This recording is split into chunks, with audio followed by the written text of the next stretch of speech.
नमस्कार। प्रारब्ध के इस मंच पर आप सभी का स्वागत है। स्क्रीन के दूसरे हिस्से में आइए स्वागत कर लेते हैं अपने खोजी पहलवान बाबा रामदास जी का। बाबा जी, बहुत बहुत नमस्कार आपको। राम राम। जय हो, राम राम, जय श्री राम। जी बाबा जी, विश्व कुश्ती चैंपियनशिप अंतिम पंघाल ने जून दूसरी बार जूनियर जी जूनियर। अंतिम पंघाल ने अंतिम पंघाल ने दूसरी बार वर्ल्डशिप अपने भार वर्ग में ये चैंपियनशिप जीती है। इसी के साथ साथ 7 पहलवानों ने, और सातों बच्चियां हैं, जूनियर बच्चियां हैं। तो वो अंतिम पंघाल जो कि विनेश फोगाट ने, जिनको कि एशियन गेम्स से बाहर कर दिया था, वो तो भला हो घुटने में उस चोट का, अब तो चोट भी अच्छी लगने लगी है कि उसकी वजह से इस बच्ची को जगह मिली। तो क्या आप जिस चर्चाओं के दौरान लगातार ये कहते रहते थे कि हमारी इस समय बेंच स्ट्रेंथ बहुत तगड़ी है, बहुत तगड़ी है, तो ये उसी का उदाहरण है जो सामने दिख रहा है। देखिए, सबसे पहले तो 3 गोल्ड, 1 सिल्वर और 3 ब्रॉन्ज, मतलब कुल 7 मेडल लेके हमारा जो जूनियर दल है ये वापस लौट रहा है। तो चलिए, सब बड़ी खुशी की बात है। कॉन्ग्रेचुलेशन सबको। इंडिया की बेंच स्ट्रेंथ वाकई अच्छी है, इसमें कोई दो राय नहीं है। इन बच्चियों ने अच्छा परफॉर्म किया। इनको, इनके कोचेस को, इनके परिवारजन को, सबको बहुत बहुत हार्दिक शुभकामनाएं। इनके उज्जवल भविष्य की कामना करते हैं। सब बहुत अच्छी बात है। ये तो हो गया सब फॉर्मल, इन मतलब ओपनिंग रिमार्क। सब लोग यही करेंगे कि भाई लड़कियां मेडल लेके आई हैं, तो हमने भी यही किया सबको है, हमने भी यही कर दिया। पर अब थोड़ा सा इस परफॉर्मेंस को और इस पूरे फिनोमेना को थोड़ा सा गहराई से जांच लें कि आखिर इसके निहितार्थ क्या है, अगर आपकी आज्ञा है। बिल्कुल बिल्कुल। और ये बात इसलिए जरूरी हो जाती है पहलवान साहब कि हमारा आपकी जब भी बातचीत हुई है, कुश्ती पे हुई है, WFI की इर्द गिर्द हुई है, पहलवानों के धरने पे हुई है, तो हमारे केंद्र में हमेशा, हमारी चिंता का केंद्र जो है वो भारतीय कुश्ती और भारतीय खिलाड़ियों का भविष्य है। और ये आपकी भी चिंता रही है। तो निश्चित तौर पर हमें, अगर कोई दूसरा पक्ष है तो उस पर भी बात करनी चाहिए। जी बिल्कुल। तो अब सब अगले महीने सीनियर वर्ल्ड चैंपियनशिप हो रही है, उसमें भी लड़कियों का ये दल जाएगा। तो जहां तक मेरा अनुभव कहता है, किसी भारतीय दल ये तो नहीं जाएगा। सीनियर लड़कियां अलग होती हैं जूनियर से, थोड़ा उसमें बदलाव होगा। कुछ लड़कियां इनमें से भी जाएंगी। सर, वहां पे एक भी अगर मेडल आ जाएगा तो मुझे बहुत खुशी होगी। हम एक मेडल को भी तरस सकते हैं। एक आध कोई ब्रॉन्ज आ जाए तो मतलब मैं बहुत बड़ी अचीवमेंट मानूंगा, एक ब्रॉन्ज आ जाए तो। जो जूनियर दल, जिस देश का जूनियर दल 3 गोल्ड, 1 सिल्वर, 3 ब्रॉन्ज जीत के इतना शानदार, और हमने सिर्फ इस बार सिर्फ ये मेडल नहीं जीते हैं, पहली बार हमने टीम चैंपियनशिप भी जीती है। मतलब हमने बड़े बड़े दिग्गज रेसलिंग के जो पावर हाउस कंट्रीज है ना, उनको हरा के हमारी लड़कियों ने टीम चैंपियनशिप जीती है। तो जूनियर की टीम चैंपियनशिप जीतने वाली सीनियर में एक मेडल को तरस जाती हैं। तो ये भी तो जांच का विषय है कि नहीं है? जांच का नहीं, जब कम से आप कम बात का तो विषय है। हाँ, तो अच्छा, हमारा उद्देश्य क्या है कि हम जो है ना, अपने प्रोग्राम में सिर्फ झूठी कोरी वाह वाह वाह वाह नहीं करते हैं। हम लोग बड़ा तथ्यात्मक विश्लेषण करते हैं। और कई बार हमारी बातें ना कुछ लोगों को बहुत कड़वी भी लगती हैं, बहुत बुरी लगती हैं। हे, तुम सब सिर्फ नेगेटिव देखते हो। हमने नहीं, ये हम छिद्रान्वेषण नहीं करते। मैं तो तथ्यों पे बात करता हूं हमेशा। तो आखिर ये जांच का विषय है कि नहीं है कि आखिर जो जूनियर में 7 मेडल जीत रहा है वो सीनियर में एक को नहीं जीत पाता है, या बड़ी मुश्किल देखा जीतता है। तो फिर उसके 2-3 कारण है। पहली बात तो इंडिया में, भारत में, हमारे यहां अंडर 15, अंडर 17 जूनियर में ही पूरी ताकत झोंक दी जाती है। मतलब हमारे यहाँ 8-9 साल की उम्र में ही बच्चा एकदम सीरियस पहलवानी करने के लिए लगा दिया जाता है 10-12 साल की उम्र में। तो बाय द टाइम वो 17-18 का जब होता है एक्चुअल, मैं कागजी उम्र की बात नहीं कर रहा हूं, इसमें भी वो उस पेज पे इसके बाद आ रहा हूं, तो बाय द टाइम वो जूनियर खेलने जब जाता है ना, या कैडेट खेलने जाता है, तो उसकी ट्रेनिंग एज 7-8 साल की हो चुकी होती है। ट्रेनिंग एज का मतलब वो उम्र जब से आपने कितने साल से आप सीरियस पहलवानी कर रहे हैं। ओके, हाँ, ठीक है, वो ट्रेनिंग एज कहलाती है ना। एक तो होती है शौकिया पहलवानी की, बच्चा स्कूल में पढ़ता है, 1 घंटा सुबह जो है फिटनेस के लिए चला जाता है। अभी 10वीं में पढ़ रहा है, 15 साल का हो गया है, पर अभी एक टाइम 1 घंटा करता है, हफ्ते में 3 दिन करता है सिर्फ, बाकी दिन फुटबॉल खेलता है। ये तो होती है बेसिक फिटनेस वाली। और जब स्पेसिफिक रेसलिंग करने लगता है तो 2-2.5-3 घंटा सुबह, 2-2.5-3 घंटा शाम को, एक हफ्ते में 12 सेशन जब ट्रेनिंग करता है, तो उसको हम कहते हैं कि ना भी ये सीरियसली ट्रेनिंग कर रहा है। तो वहां से हम लोग ट्रेनिंग एज जोड़ लेते हैं कि ट्रेनिंग एज क्या है, कितने साल से सीरियस पहलवानी कर रहा है। तो हमारे यहाँ जब जूनियर में बच्चा पहलवानी करने पहुंचता है तो उसकी ट्रेनिंग एज 7-8 साल हो चुकी होती है। कहने का मतलब वो पक चुका है। दूसरी एक बहुत बड़ी समस्या है कि हिंदुस्तान में अगर कोई पहलवान खुद को 15 साल का बताए तो ये मान लीजिए कि उसकी उम्र 19 या 20 साल है, और ज्यादातर केसेस में यही है। बहुत रेयर एक आध बच्चा आपको कोई मिलेगा जो अपनी एक्चुअल उम्र में लड़ता है या जिसने एक आध साल उम्र घटाई हो, नहीं तो 4 साल तो मिनिमम है ही है। मतलब अगर आप किसी को, कोई बच्चा आपसे बताया ना कि 16 साल का है, तो समझ लीजिए 20 का तो है ही है। और ये एक बहुत बड़ी समस्या है इंडियन स्पोर्ट्स में, स्पेशली रेसलिंग में, उम्र घटा के लड़ना। अच्छा, बाकी देशों में ऐसा नहीं है कि बाकी देशों में नहीं है, पर बाकी देशों में कम है, 1 आध साल। वहां के बच्चे 1 आध साल उम्र घटाते हैं। कुछ कंट्रीज बहुत स्ट्रिक्ट हैं, वो बिल्कुल अलाउ नहीं करते, मेडिकल करा देंगे, हम जिंदगी भर के लिए बैन कर देंगे अगर किसी ने ऐसी धोखाधड़ी की। पर हमारे यहां तो ये एक्सट्रीमली रैम्पेंट है। अरे साहब, एक बहुत पुराने जमाने में जब हम लोग पहलवानी किया करते तब तो 22, 23, 24 साल के लड़के कैडेट और बच्चों, स्कूली बच्चों में लड़ा करते थे, बुढ़े। तो अभी पिछले कुछ सालों में हमारी रेसलिंग फेडरेशन ऑफ इंडिया में इस सुधार, ये भी this was one of the reforms जो WFI ने, ब्रजभूषण शरण सिंह ने की, इस फेडरेशन ने किया था। और इसका श्रेय ज्यादातर मैं देता हूं तोमर साहब को, जो हमारे असिस्टेंट सेक्रेटरी थे, जिनकी बहुत आलोचना होती है कि वो आदमी बहुत है, पर उसने इंडियन रेसलिंग में बहुत रिफॉर्म्स उस एक आदमी की वजह से हुए। उन्होंने बीड़ा उठाया कि हम ये ओवरेज वाली समस्या को से निपटेंगे, और इसमें काफी कुछ कंट्रोल हुआ, पर अभी भी पूरा कंट्रोल नहीं है। तो बात यह है सर कि जब आप जूनियर लड़ रहे हैं एक्चुअल, तब आपकी उम्र एक्चुअली सीनियर की हो चुकी है। अच्छा, बाकी देश जो एक्चुअल पावर हाउस है ना रेसलिंग के कंट्रीज, जापान जैसे देश हैं, रशिया, जापान और इस टाइप के, इसमें क्या है कि वो जूनियर पे और कैडेट पे बहुत ज्यादा फोकस नहीं करते। मतलब अगर आपका, उनका बच्चा अगर जूनियर और कैडेट में मेडल ले भी आए तो वो नोटिस ही नहीं करेंगे, अरे ठीक है, सामान्य बात है। पर यहां पे अगर बच्चा, हरियाणा का बच्चा अगर स्कूल नेशनल में भी मेडल ले आता है ना, तो गांव में उसका हाथी पे बैठा के जुलूस निकाला जाता है। हाथी इन द सेंस, मतलब आप मेरे शब्दों को समझिएगा, भाव को समझ, मतलब इतनी बड़ी अचीवमेंट है कि चारों तरफ अखबारों में सब इश्तहार दे दिए जाएंगे, गांव भर में सोशल मीडिया भर जाएगा, ओ हमारा लड़का जो है स्कूल नेशनल में ब्रॉन्ज मेडल लेके आ गया। अरे बाप रे बाप, इतनी भारी अचीवमेंट। हाँ, उसके बाद अरे बाप रे बाप, कैडेट में, सीनियर, जूनियर में मेडल ले आया।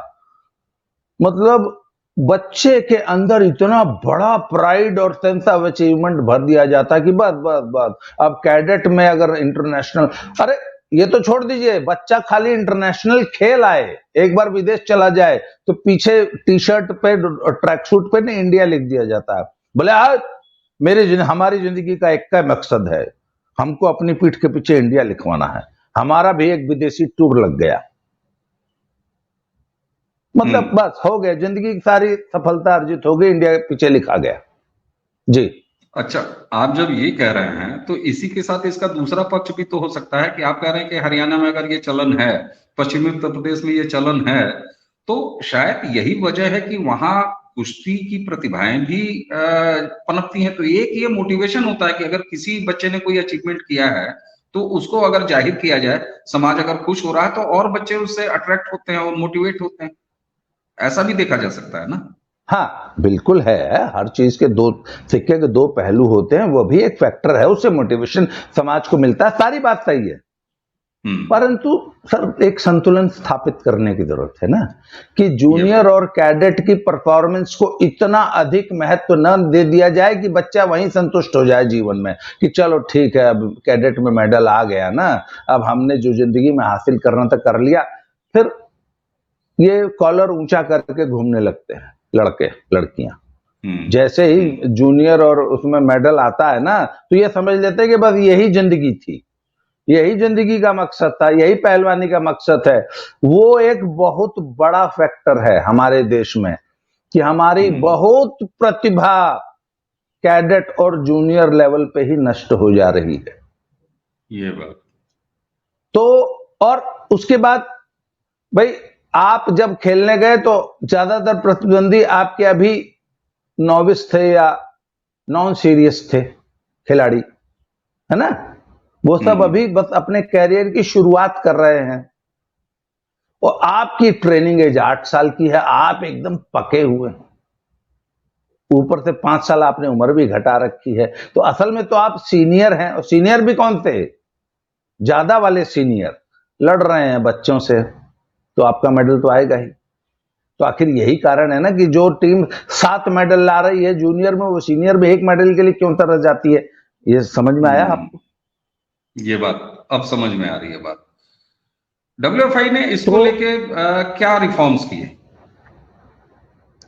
सर काफी रिफॉर्म्स किए। सबसे पहले तो उन्होंने आधार कार्ड को कंपलसरी बनाया, तो उससे कुछ सुधार हुआ है। नहीं तो हमारे यहां तो जिंदगी में कई कई बार उम्र घटाने का चलन था। पहले 2 साल घटा लिया, उसके बाद 2 साल बाद फिर नया सर्टिफिकेट बनवा लिया कहीं से, उसके बाद 2 साल बाद फिर नया बनवा लिया। मैं आपको बताऊंगा कि आपको मालूम है, मैं ऐसे कई लोगों को जानता हूं जिन्होंने जिंदगी में 3 बार 10वीं की है सिर्फ एज सर्टिफिकेट के लिए। मैं एक ऐसे व्यक्ति को जानता हूं जिसकी एक्चुअल उम्र 34 साल थी, फिर उन्होंने नई 10वीं करके अपनी उम्र 20 साल करवा ली। मैं एक ऐसे व्यक्ति को भी जानता हूं 3 बार 10वीं की है। तो अब से जब से ये डिजिटलाइजेशन हुआ है ना, तो तब से इन चीजों पे तो वैसे ही, हाँ, डिजिटल इंडिया में इन चीजों पे बहुत सुधार हुआ है। और कुछ रेसलिंग फेडरेशन ऑफ इंडिया ने भी सख्ती की है, और फिर कह के हम अब सिर्फ सर्टिफिकेट पे नहीं भरोसा करते हैं, मेडिकल करवाने लग गए।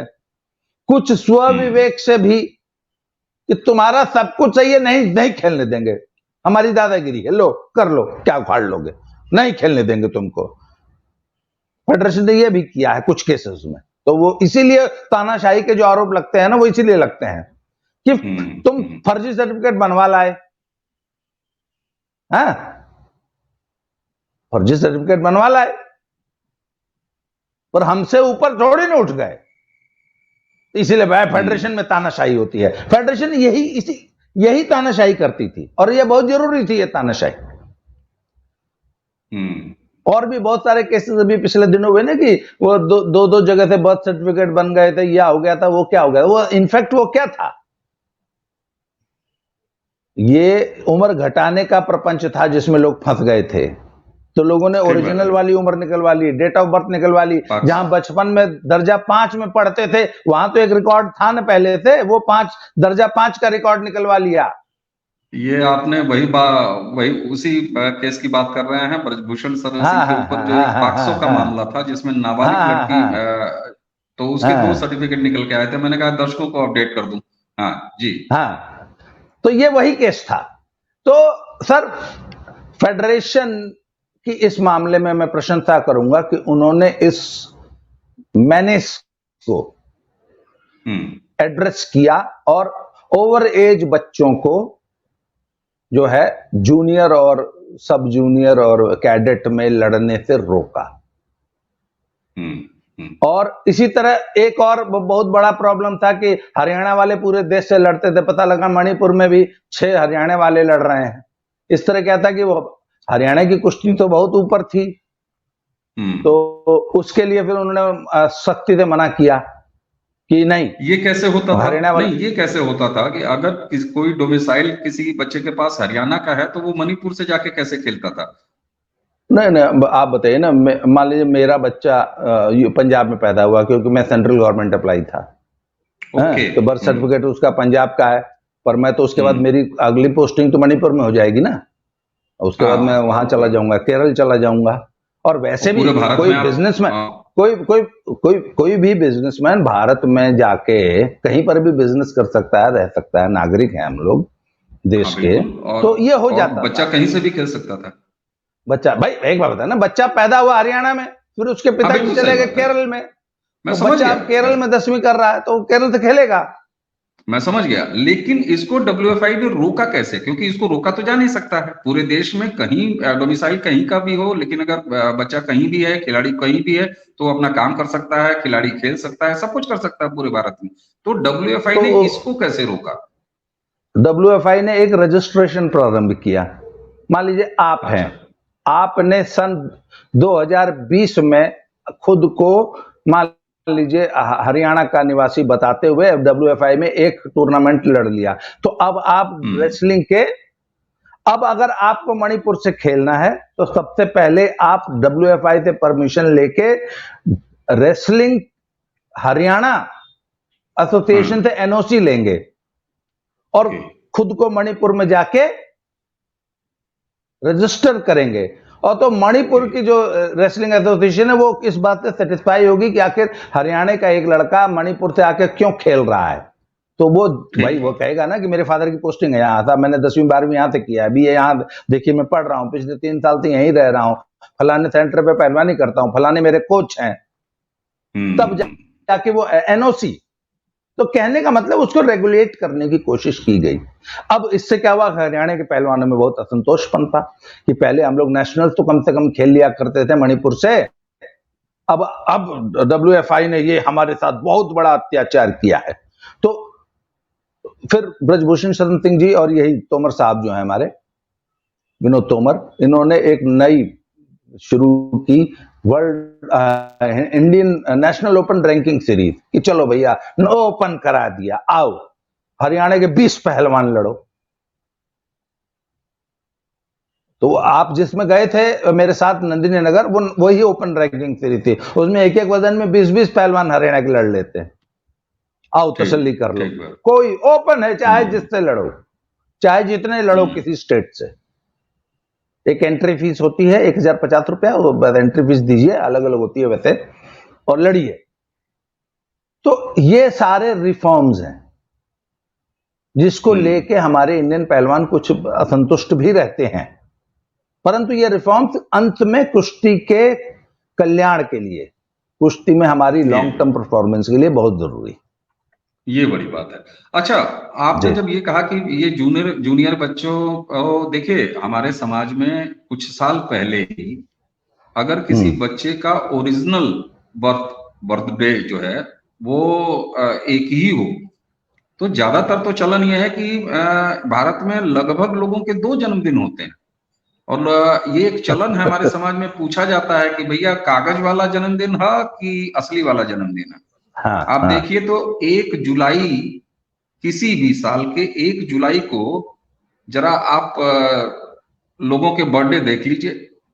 आप सोशल मीडिया पे एक्टिव हैं, आप जरा देखिए कि जब सोशल मीडिया का आपका FB अकाउंट बर्थडे अपडेट देता है तो जरा 1 जुलाई को देख लीजिए, उसकी वजह क्या होती है। स्कूल में नाम लिखाना जुलाई अगस्त के महीने में होता है, तो सीधे गए अपने 8 साल के बच्चे को 5 साल का बनाया, और ये किया जाता था कि सरकारी नौकरियां अगर मिल जाएं तो उसमें रिटायरमेंट जो है वो जरा लंबा खिसक जाए। मुझे याद है कि मेरे पिताजी, मैं अपना उदाहरण आपको बताऊं, मेरे पिताजी उत्तर प्रदेश सिविल सर्विसेज के अधिकारी थे। जब वो रिटायर हुए तो वो मेरे बाबा से, रिटायर होके जब वो आए अपना विदाई समारोह वगैरह करा के, तो उन्होंने अपने पिताजी से यानी मेरे बाबा से कहा कि बबुआ, आपने मुझको 1 साल पहले रिटायर करा दिया। तो हाँ। बात हुई कि ऐसा क्यों हो गया? तो हुआ ये कि बाबा ने हमारे कहा, वो खुद अध्यापक थे, तो उन्होंने कहा कि भाई हमसे गलती ये हुई कि हमने आपकी उम्र जो है वो 1 साल बढ़ा के लिखा दी। तो पिताजी ने पूछा कि भाई दुनिया घटा के लिखाती है, आपने बढ़ा के क्यों लिखा दिया? तो उन्होंने कहा कि दरअसल आपके बड़े भाई की नौकरी 1 साल तक नहीं लग पाई थी सरकारी, क्योंकि वो अंडर एज थे। तो इसलिए मुझे लगा कि आप जो है 1 साल ये समस्या आपके साथ ना आए। तो जहां जिस समाज में इस तरह का चलन रहा हो, तो वहां कितनी सामाजिक समझ पैदा हुई है इस पहलवानी में, स्पोर्ट्स में, कि वाकई 15 साल के बच्चे को 15 साल से ही खेलने दिया जाए, 15 साल वाले आयु वर्ग में ही खेलने दिया जाए। ये सामाजिक समझ भी कुछ बड़ी है।